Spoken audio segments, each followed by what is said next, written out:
श्री गणेश दत्त गुरुभ्यो नमः.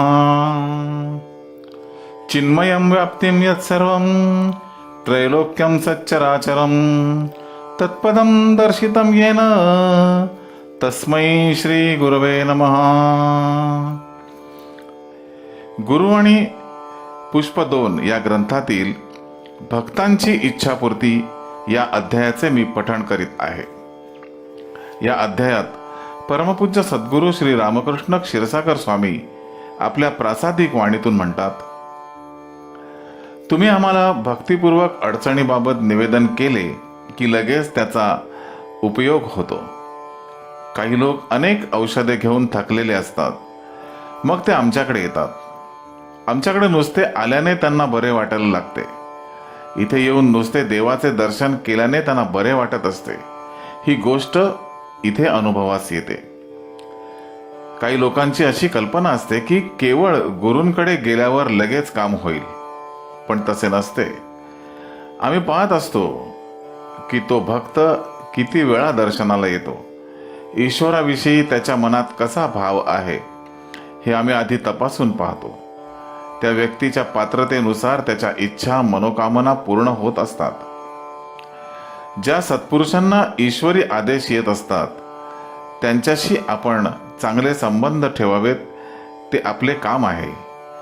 फळ देण्याचे काम देवाचे असते, ते आमच्या हाती नाही. आम्ही फक्त श्री गुरूंना विनंती करीत असतो. एखाद्या वेळेस श्री गुरूंना सांगतो की तू त्याच्याकडे पाहत का नाहीस.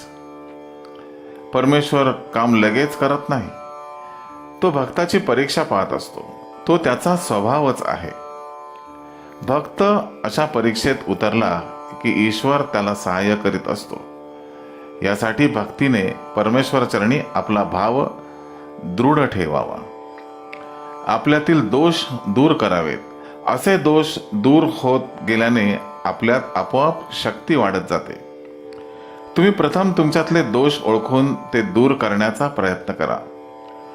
आत्मपरीक्षण करत जा. खूप प्रयत्न करीत जा.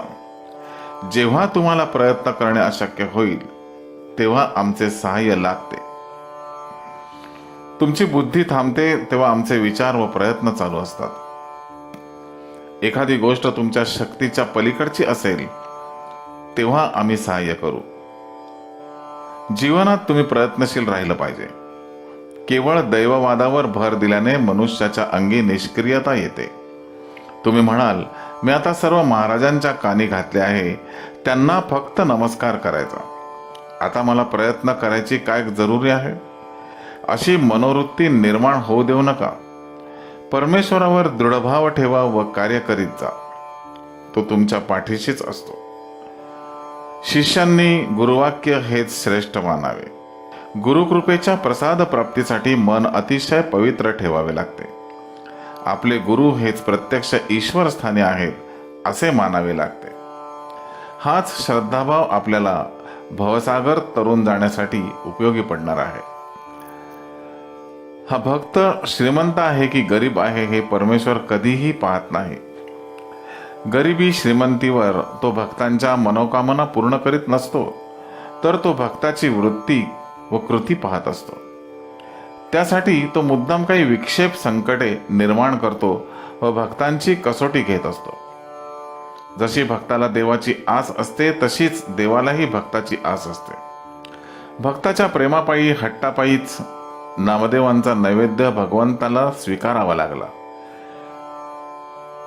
देवी भगवतीला देखील बालशंकराचार्यांच्या हातून नैवेद्य ग्रहण करावा लागला.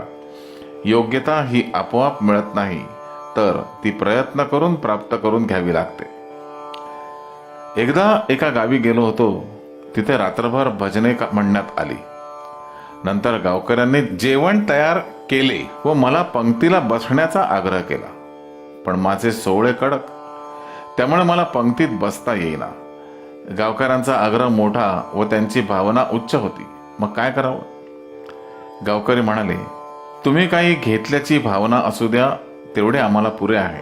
मी सांगितले, तुम्ही ताट वाढून आणा, मी वास घेतो. म्हणजे अन्न ग्रहण केल्यासारखेच आहे.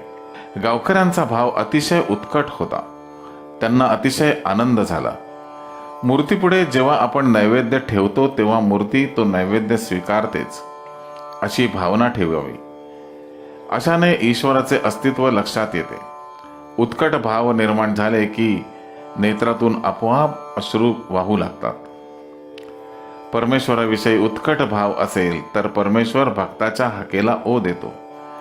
एक भिल्ल व एक राजकुमार एकदा अरण्यात शिकारीला गेले असताना भिल्लाला अरण्यात एक शिवलिंग सापडते. राजकुमाराने त्या भिल्लाला पूजेचा विधी सांगितला. त्या भिल्लाने तो पूजाविधी आपल्या बायकोला समजावून सांगितला. त्या शिवलिंगाला चिताभस्माचा नैवेद्य दाखविण्यात येत असे.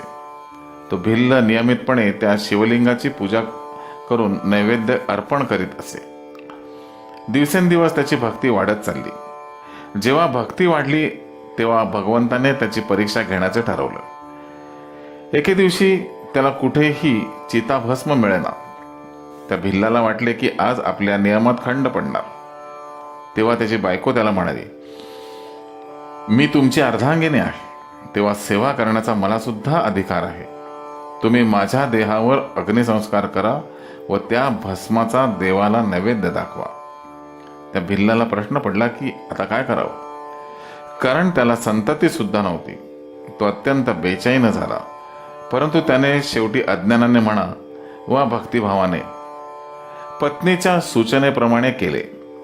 देवाला बायकोच्या भस्माचा नैवेद्य दाखवताना त्याने बायकोला नेहमीप्रमाणे हाक मारली. त्याबरोबर त्याची बायको हजर झाली. त्याला आश्चर्य वाटले की हे कसे काय झाले. त्याने बायकोला विचारले, तुझ्यावर तर मी अग्निसंस्कार केला होता, मग हे कसे घडले. तेव्हा बायको उत्तरली, मला अग्नीचा स्पर्श सुद्धा झाला नाही, उलट थंड वारे वाहत होते. त्यानंतर भगवान शंकर तिथे प्रकट झाले व त्यांनी त्या उभयतांना आशीर्वाद दिला. श्री गुरुदेव दत्त.